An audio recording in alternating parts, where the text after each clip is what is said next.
El 24 de marzo de 1976, la Argentina sufrió el golpe más cruento de su historia. A partir de ese momento, y bajo la consigna del proceso de reorganización nacional, el gobierno de facto aterrorizó sistemáticamente al país, destrozó la cultura, mutiló la vida y acalló el arte. Ya no era posible que los científicos de las universidades investigaran. La universidad era desarticulada para evitar la propagación del comunismo. La expresión política estaba truncada, y con ella se cercenaba la vida.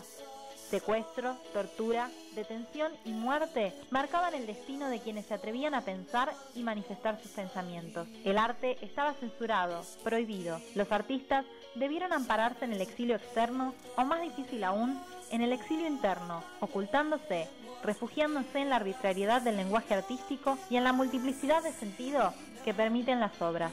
En los 70 ardieron los libros en las hogueras y fueron asesinados escritores y poetas como Haroldo Conti, Roberto Santoro, Miguel Ángel Bustos y el memorable periodista Rodolfo Walsh. Los artistas plásticos sufrieron una suerte similar. El que expone, se expone. Era la conclusión que se podía obtener a partir de la trágica matanza que tuvo lugar en Ezeiza el 20 de junio de 1973 y que vaticinaba lo que estaba por venir.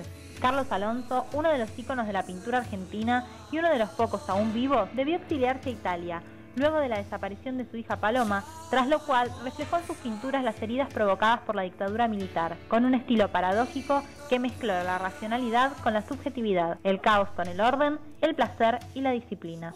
Ricardo Carpani fue un artista plástico que eligió autoexiliarse en Madrid durante la década del 70, retornando a la Argentina con la restauración de la democracia. Carpani impregnó su obra de temáticas sociales como el desempleo, el trabajo y los pobres y el nacionalismo, y con este espíritu fundó el Grupo Espartaco, que vinculó la pintura con el compromiso activo con las luchas sociales y los sindicatos, desarrollando líneas estéticas insertas en las tradiciones latinoamericanas.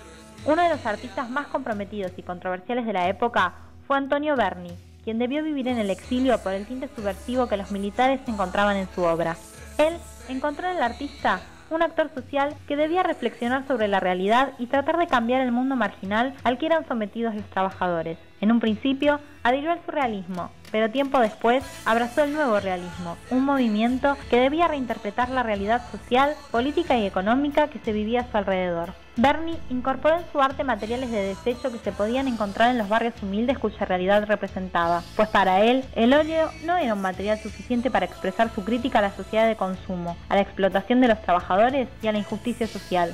Antonio Seguí fue un ícono de la nueva figuración que debió exiliarse como Berni, y como este, reflejó en sus pinturas una crítica a la sociedad, pero en su caso con tintes satíricos y humorísticos, al punto tal de que algunas de sus obras parecen historietas.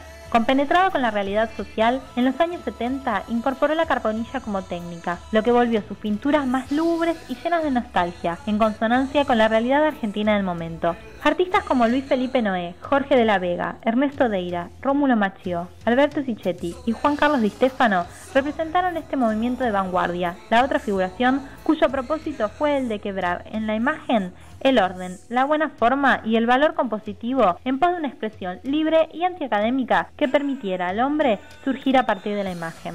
Juan Pablo Renzi fue otro de los artistas destacados en este movimiento y fue en la década del 70 cuando nació como hombre descreído, según su propia definición, a raíz de la compleja realidad que vivía el país. Otra artista social que a partir de sus obras denunció la realidad argentina en la década del 70 fue Diana Dowe, artista posfigurativa que recurrió a metáforas visuales como alambrados rotos que remitían directamente al terrorismo de Estado que vivía el país. Otros artistas plásticos debieron recurrir a métodos de los más diversos para poder expresar su arte y sus sentimientos sin el peligro de la censura, la prohibición o la tortura. El artista Alejandro Méndez, preso en La Plata y víctima de la tortura, imaginó cuadros durante el tiempo que duró su detención como un medio para recuperar su humanidad y su dignidad. Edgardo Vigo fue otro exponente del exilio interno y encontró en el arte postal una fuga de escape para poder exponer sus obras, a partir de estampillas no comerciales pegadas junto con las habituales estampillas de correo que denunciaban las atrocidades que cometía la dictadura.